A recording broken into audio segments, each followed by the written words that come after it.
So, what actually makes something funny? Is there some kind of secret formula for the perfect joke? Well, today we're going to break down what might just be the most perfect comedic scene ever written. And yeah, it's over 400 years old, from the one and only William Shakespeare. That question right there is the key. It's the whole setup for one of the most brilliant scenes in A Midsummer Night's Dream. We're about to see how this hilarious train wreck of terrible acting, completely bonkers logic, and a dash of fairy mischief creates absolute comedic gold. All right, so let's set the scene. We're in a forest just outside of ancient Athens. And here we meet a group of, let's say, amateur actors. We're talking carpenters, weavers, you name it.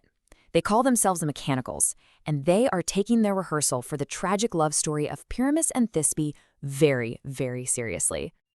And the ringleader of this whole operation is a weaver named Nick Bottom.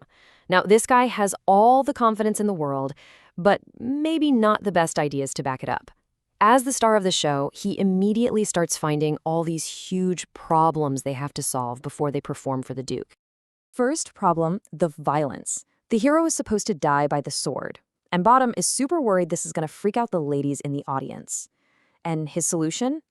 It's not, to be subtle about it. Oh no. It's to write a whole new speech explaining that the sword isn't real and that he, the actor, isn't really dead.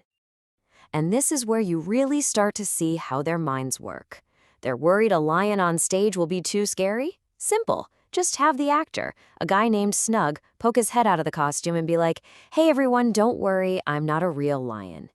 It's just a genius way of showing how some people see art as just a series of problems you have to explain away.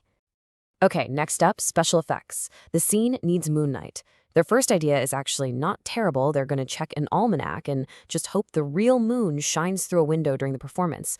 But the backup plan? Oh, that's where it gets truly amazing. They'll just have another actor walk on stage carrying a lantern and a bush to be the moonshine. So you're getting the picture, right?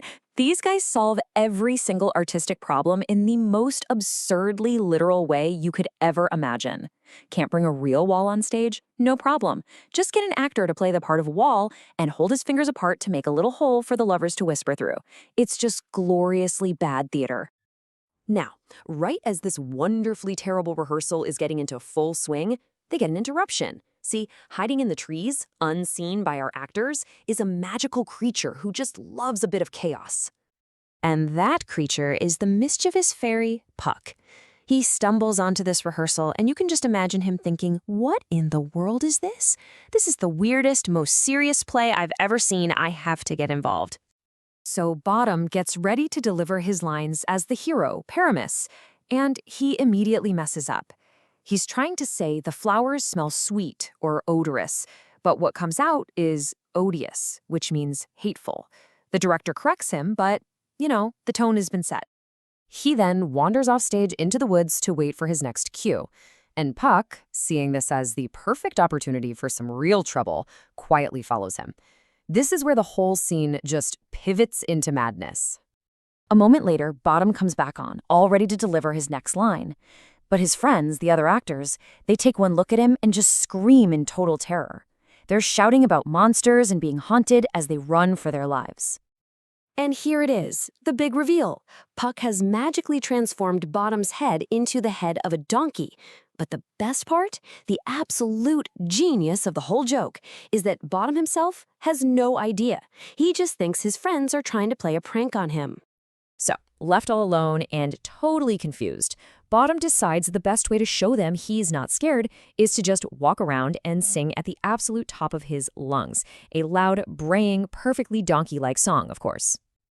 But this terrible singing has an immediate and completely wild side effect.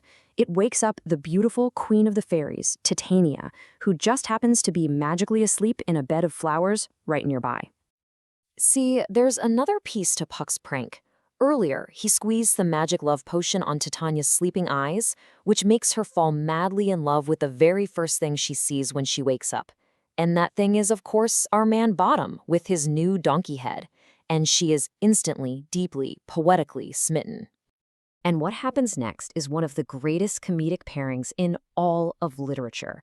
You have Titania speaking in this beautiful, flowing poetry, telling him how much she loves his voice and his looks. And Bottom, ever the practical guy, basically says, well, I don't see any reason for you to love me, but then again, love and common sense don't really go together anyway. He has no clue how right he is. To prove just how much she adores him, she calls her personal fairy servants and tells them to wait on her new love hand and foot. They have to feed him fancy apricots, scratch his head, you know, the whole royal treatment. And this is just so perfectly Bottom, isn't it? Even when he's being introduced to magical fairies with these beautiful names, he can only see them in the most boring, down-to-earth way. He tells Cobweb he'll use him as a bandage if he cuts his finger, and he complains that Mustard Seed's family has made him cry plenty of times when he's eating roast beef. Okay, so let's step back. What is the magic formula here? Why is this scene so unbelievably funny that it's been making people laugh out loud for more than 400 years? Let's break down the comedic genius. The humor here is just so layered. First, you've got that amazing dramatic irony. We're all in on the joke, but the main character isn't. Then there's the pure absurdity of the situation. A gorgeous fairy queen just fawning over a man-donkey. And on top of it all, you have this constant, hilarious clash between her beautiful, magical world and his plain, practical one.